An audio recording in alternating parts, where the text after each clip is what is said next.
everyone, welcome back to my channel. So this tutorial is all about knitting a rib without a ribber. Now it's really simple to do. It might look really time consuming, but once you get the hang of it, you actually will probably find it quite therapeutic as I do. So the one I'll be demonstrating is a 2 and 2 or a 2 by 2, but you can of course do different layouts if you wanted to, like a 2 by 1, a 3 by 3, or a 1 and 1. So you can really do whatever you like to do, and the concept is the same, but I might actually do another tutorial with a couple of different ones, okay? And I might do it on a single swatch as well to show you the different ribs there are. So the one thing I would like to point out is, so for this swatch I've only used the one yarn, which is the mercerized cotton, okay? So you can actually, if you wanted to bring this bottom section of the rib a little bit more inward, so it has a bit more elasticity to it, you could actually add some elastic yarn along with the yarn on the single row and the cast on. Okay, so when you do your E-wrap cast on and knit a row, you can do it with elastic, or you could just do it with during the E-wrap cast on method. So there are a couple of options, so I would just recommend testing it out to see what works for you. Right, so if you've got any questions, just leave them in the comments below. Right, let's get started. Knitted one row. Okay, so your cast on method is your normal E-wrap cast on, and just knit one row only. We're going to go ahead and grab one of these combs here. Okay, so I like to use it with the teeth facing away from me, or with the hooks. Okay, and what we're going to do is we're going to take that and just place it just over your knit. So when it's over the stitches, you slide it back and forth, and you know it's not caught on these needles. Okay, just give it a little slide, and if it slides okay, it just means that it's caught on the stitches as opposed to the needles. I'm going to grab one of these big ribber weights. Now I tend to use ribber weights only, usually on my knit, unless I'm knitting something quite narrow, just because I find it quite good in terms of the weight, and it pulls down my knits really well. Okay, so I've knitted the one row and I have hung my weights on, and now you can go ahead and knit how many of rows you want. Okay, this will basically be the height or the depth of your rib. So my tension's on 5, and I'm going to knit a few rows.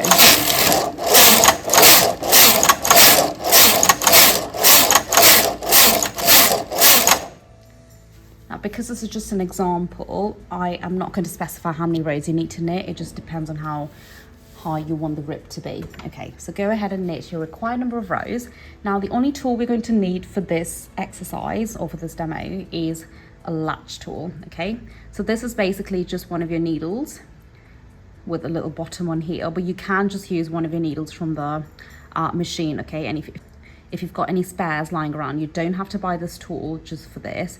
Okay, so it's just like, you can see it's got a latch and it's got a little hook. Okay, now you need to know how this works. Obviously I'm going to explain that in a second, but just want to point out there's a latch that opens and closes, and there's a little hook right at the end. Okay, so as I mentioned, we're doing a 2 and 2 rib. So all we're going to do is we're going to start off by leaving the first 2 needles as they are.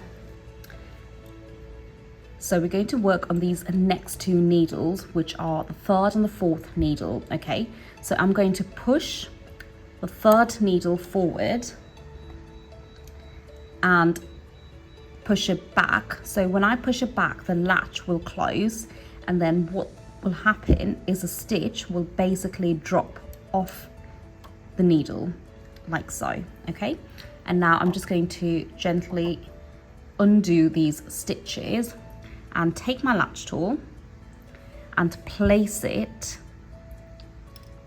on the 3rd stitch down. Okay, so that's my on the 3rd needle. So that's 1, 2, 3. Now the reason we hung our weights right after the cast on is because it's easier to locate that first stitch that we need to put our tool into. Okay, so which is this one for us. If you see, it's right above the teeth.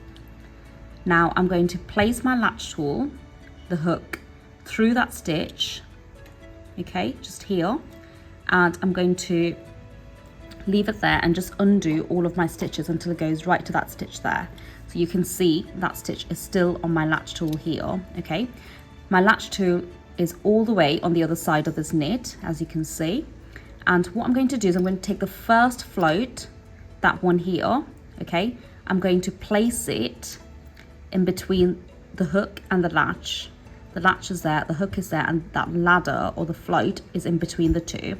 And I'm going to pull it through the stitch. Okay, so as I go ahead and pull it, what will happen is the latch will close and that float will come through the stitch, creating a manual stitch. Okay, so we are actually manually doing a rib or manually fixing the knit.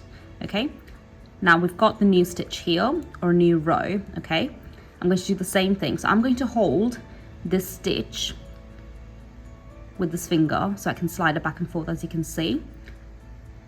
And I'm going to go ahead and put the latch tool underneath the next float. And then the original stitch, or the old stitch, will go behind or underneath this latch, and the ladder or the float will stay between the latch and the hook, and then I pull it through. And that's my second or third row, whichever row we're on. Okay, now the stitch is here. Go ahead and grab the next float, the next ladder. Okay, go ahead and push that original stitch underneath the latch. So all that's left in between the hook and the latch is the ladder, and then you pull it through. And then holding the stitch there, go ahead and grab the next float. The original stitch goes underneath the latch, and then we pull the float through. Grab the next one, move the stitch underneath the latch, so you're left with just the float in between the latch and the hook, and pull it through. And the next, and you keep repeating this, okay, until you get right to the top. Now it may look time consuming, but I promise once you get the hang of it, it's actually quite simple and, well, sort of quick to do. I wouldn't say it's very quick. And now you can see that we formed the knit side on the wrong side, not the wrong side, the purl side I would say, or the back side of the knit. Okay, you can see the difference.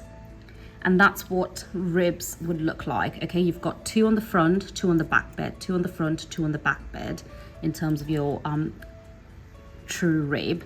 You've got 2 needles working on the front bed, 2 on the ribber bed. Okay, now I'm going to go ahead and repeat this with the next needle, because we're doing a 2 and 2. You need to leave 2, work on the next 2, leave 2, work on the next 2. Okay, do the same thing. Okay, so grab the first float in between the latch and the hook, pull it through.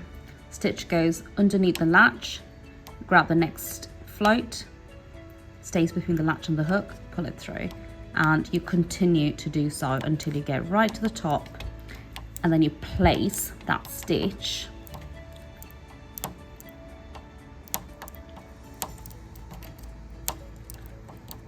on the needle. Okay, so that's the needle here. If I just open the latch, I take that stitch and I simply just place it back on the needle. And now you can see you've got 2 on the back, and then you'll have 2 on the front, and then you go ahead and work on the next 2, which is this one for us. Okay, so you leave these 2, you leave the 5th and the 6th, and you work on the 7th and the 8th. Then you leave the next 2 and then work on the following 2. Okay, so that's simply how you do a rib without a ribber using just your latch tool. So once you get the hang of this, you kind of go ahead and actually find your own way to get quite quick at the process. So I do promise once you get a bit of practice in, it will get quite quick to do. Especially if you don't have a ribber, it's absolutely great because ribs are a really good finishing for all your knits.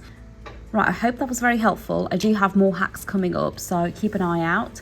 And if you've got any questions, leave them in the comments below or DM me on Instagram. I'll see you next time. Bye.